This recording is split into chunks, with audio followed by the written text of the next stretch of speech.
Hello everyone, welcome back with Afro in Action. I'm Augustine and I'm back with my co-host Venice. First, we want to take this time to thank you guys for the love and the support you have shown us on our last videos and also the new likes. We appreciate the love.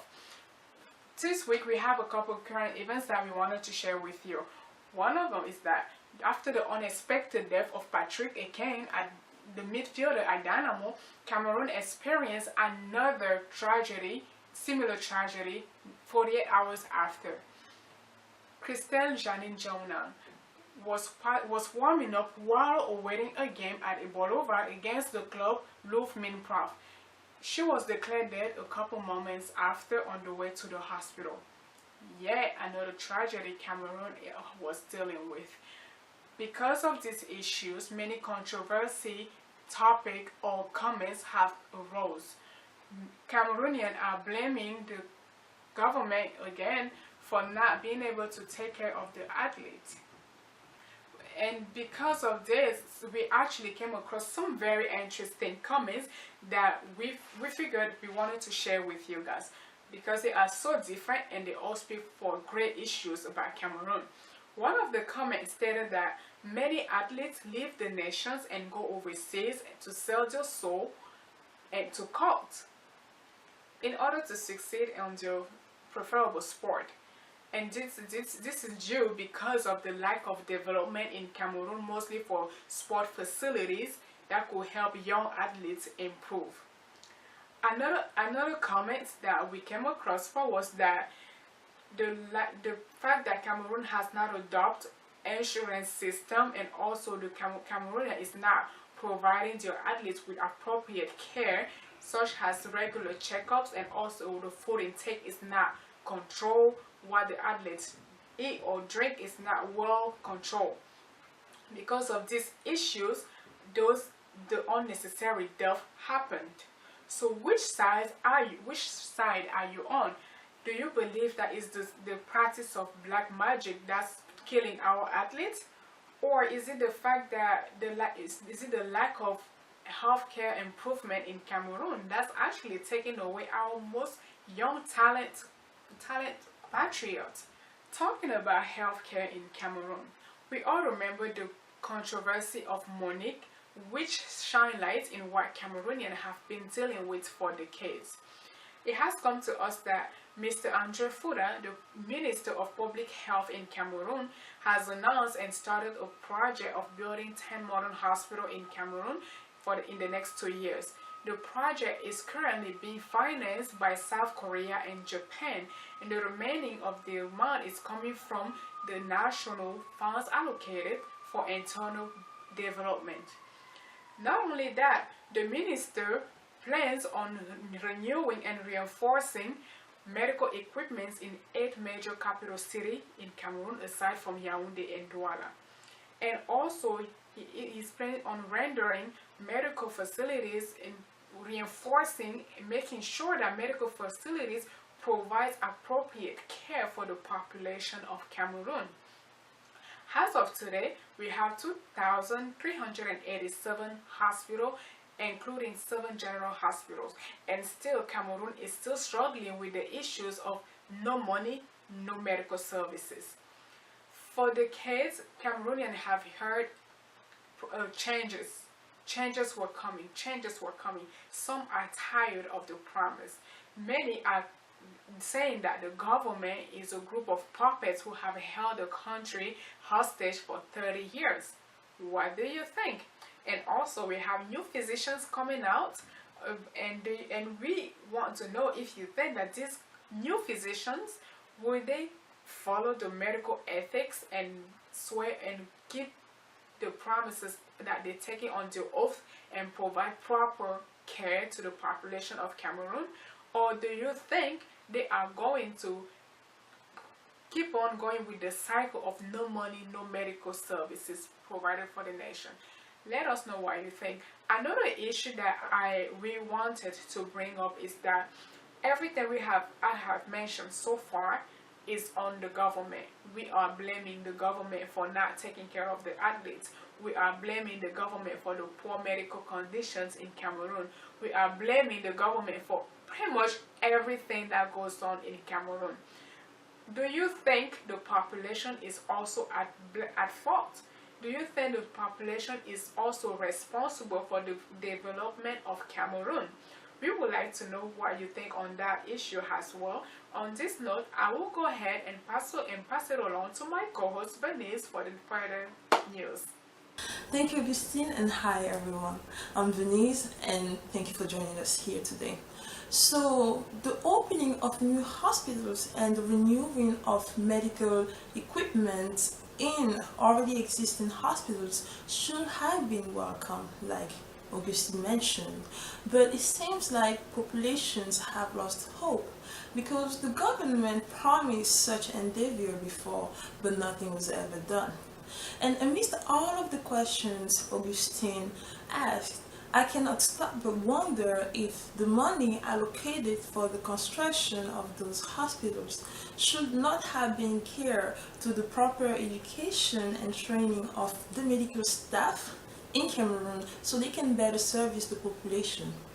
But I know there are some young people working on the field, trying to change things in Cameroon from a lot of different approaches. And during my last trip to Cameroon, I actually had the honor to meet and sit down with one. His name, JC Dongo Happy. So JC is a young Cameroonian enthusiastic about the country and whose vision is way over his years. JC is the founder and the general manager of Smile Charity, an organization that seeks to alleviate the condition in which most orphans live in Cameroon, and he has spread over a few countries in Africa as of now. He also traveled the world in order to bring light on the issue of child poverty in Africa, and he's actually doing very well. He wrote a book recollecting his journey from a student to an entrepreneur, and we are hoping him a lot of good things. So we invite you to actually visit his page and go on the website that I'm going to write down here so you can show your support, get acquainted with his work, and be a smile donor. And about Cameroonian entrepreneurship, I'm actually excited about this next topic. So a business firm called Espace PME in Cameroon is coming up with a new concept in the form of a TV show. And the concept is very simple. So on each episode of the show, they are going to host a few Cameroonian entrepreneurs aged 18 to 50 who are going to have the occasion to display, talk about, and convince juries to invest in their ideas. So the panel is made of a group of investors representing the global African investment partners. And at the end of each episode, the panel is going to consult and actually declare the winner, who can have up to 2 million depending on his project and how much he needs. And in addition, he's also going to be introduced to a group of leaders in Cameroon and might actually be mentored by one of them. So to all the entrepreneurs in Cameroon, like I say, age 18 to 50, with a business plan or maybe a business that's already up and running, if you need more financing, just go on the website that I'm also going to write down here, check them out, check the criteria to register, and I think the registration fees is about 20,000 francs CFA. So it's really worth it, and you have until May 15, so this Sunday, to actually register if you want to be part of the project. Now, I want to end my session with a few news from South Africa. So a white South African church went on her page and stated that gang raping of women and female children is actually a normal thing in black communities in South Africa. As much as I don't want to agree with it, I've come to understand, meeting a few people, that what some might not perceive as good is actually perceived as normal to certain people. For example, we have serial killers who have killed a lot of people, and on the trial still did not see what they were doing wrong. So her statement stirred a lot of reaction, and when I say reaction, I'm actually talking about mixed reaction from people who agree with her and for people who completely disagree with her.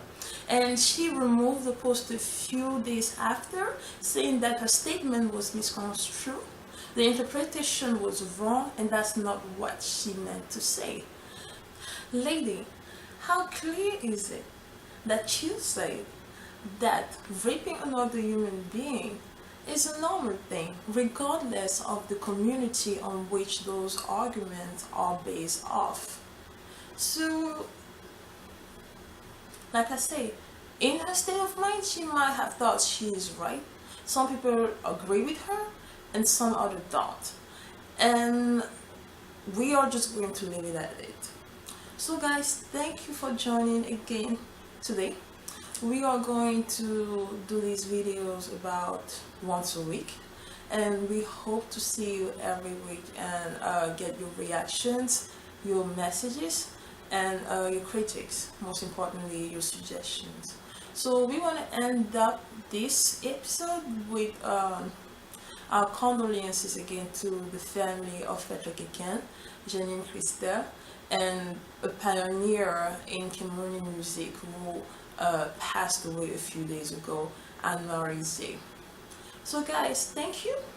Don't forget to go to our Facebook page, like us, subscribe to our YouTube page, and go on the website to check out when we are going to post the new interviews. We're working on a few of them now, so we hope to have them out in the next 2 weeks.